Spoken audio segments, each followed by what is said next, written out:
Charlie Dagan. Thank you, David. David Spunt, thank you so much. Let's bring in former acting Attorney General Matthew Whitaker.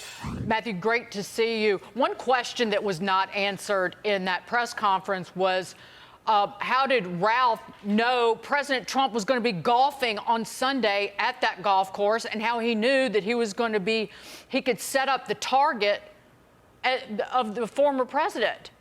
They didn't answer that. And we also found out that, well, he was a convicted felon, shouldn't have had a firearm, but there was a 2019 tip previously that was called in to the FBI that the FBI passed along to local law enforcement that this convicted felon might have had a firearm. This is local law enforcement in Hawaii. Well, didn't prevent him from getting a firearm in Florida. Now, did it?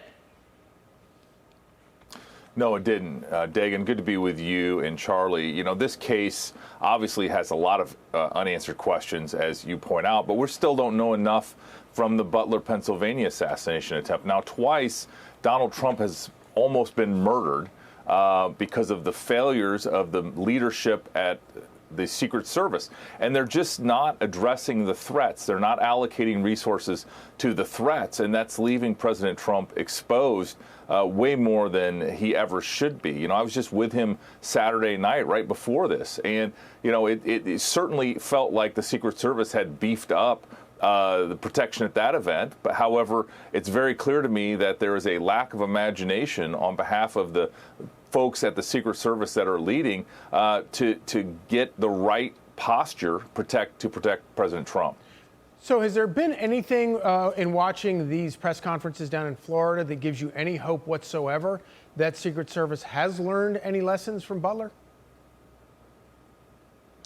Well, Charlie, that's a good question, and I would say no, because we have somebody with a long rifle within hundreds of yards of President Trump. And so to me, it seems like they continue to miss the planning opportunities. I mean, obviously, the agents on the ground are doing an exceptional job. For this agent to see the gun pointed out of the fence and to take immediate action, I mean, that is obviously bravery at its heart. And then for the local sheriff's deputies to pull over this car in the maneuver that they accomplished, I mean, there's a lot to celebrate, a lot of bravery on behalf of the men and women of law enforcement. But it just, again, I think it is Secret Service is obviously not doing the job at the planning phase in Washington, D.C. And, you know, they can have hard conversations with Congress. How about the first hard conversation is giving Congress all the information they're requesting about the Butler assassination attempt?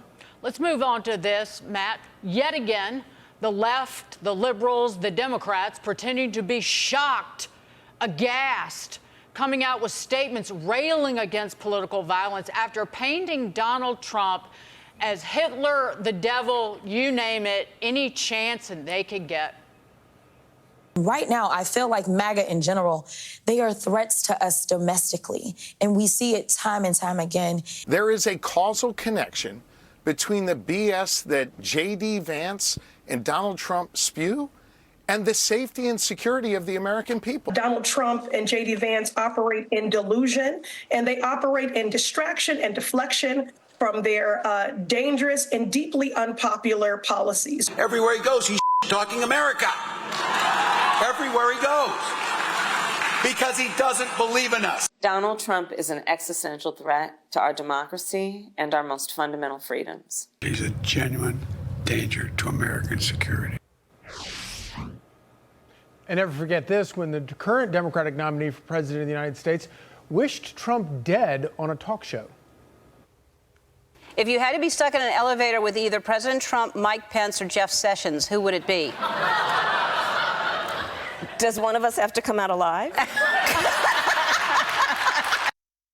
And it was just last week, the Washington Post basically told President Trump to stop yapping about the threats on his life. I want Charlie to take this. But again, Republicans, Donald Trump, are a threat to the lives of America. But you accuse the left and their rhetoric of causing the assassination attempt on President Trump. How dare you, Matt Whitaker? You take it. Oh, it seems kind of amazing the degree to which when you have a campaign that is not based on any issues whatsoever, except attacking your opponent and calling your opponent Hitler, you're going to wind up with things like this. Yeah, you both are absolutely right. And what we have is a, not only really hot rhetoric, but almost calls to violence. If you listen to the inference in all of those statements, and those aren't just from fringe people, those are the candidates that are running for president and vice president, and also many of their, top surrogates and talking heads. And so you end up with folks out there that are willing to take this risk in trying to advance, their agenda, which, again, we don't even know what their agenda is because they won't go on the record and tell us what they're for or what they want to advance. But remember, the FBI has been looking for radical domestic extremism. And I think they're looking in the wrong place because obviously we've seen two examples of folks that have showed up with a desire to kill President Trump.